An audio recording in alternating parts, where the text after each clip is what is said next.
You had a great interest in Basin Head over the years. Um, were you able to find many things in your wanderings um, having to do with the far past? Yes. Uh, well, Basin Head in that area, at way before that run was there, that was closed off there. Yes. That was dug out later on, but there was a cove in there, and the native people lived in there. And I'm talking 1,300 years ago, maybe 2,000 years ago, Yeah. up until probably 1850s, they were still there. Mhm.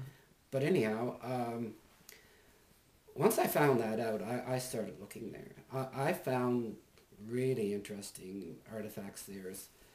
Um, One I found right on the shore was I call it a knife point. It was probably 5.5 inches long. I actually have it here, Mhm. and I had another fellow with me, and he almost stood on it, and it was very very fragile because it was very thin. It looked like bone. When I first picked it up, I thought it was bone, but it was rock. Mhm. And there's a special name for it. I don't know what it is, but anyhow, that was a very productive area. The native people liked living there because they had a great view from Ching's Field straight down that where it used to go out was up South Lake, and they were connected. But anyhow, they could see anybody coming. It was on the south side, which is the warmest side of the island. It had everything. All the clam beds were there. Everything. The food source was great there. There was 2 or 3 great big springs in, I call it Ching's Field again. There's all kinds of artifacts spreading right from the top of that field right down to the shore on the other side. And even you could find them on the beach, which would actually wash out, through erosion, would wash out. And every once in a while, you pick them up right on the shore.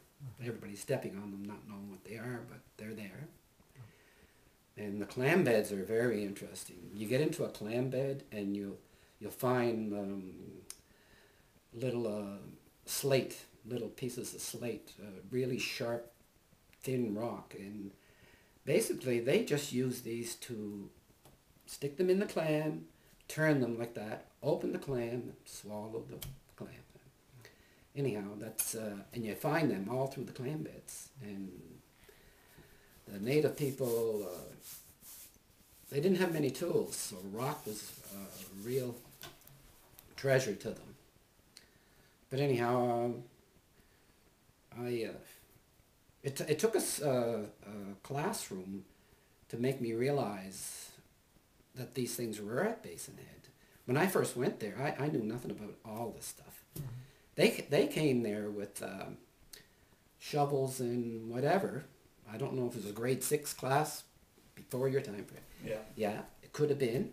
And they were going down to Basin Head Dunes to dig and look for Indian artifacts. They read it somewhere, or in the history of PEI, I guess. That they read it there, and this is what they were going to do. And I had a big time trying to talk them out of that. But after they left, I was curious as all blazes. I can find that.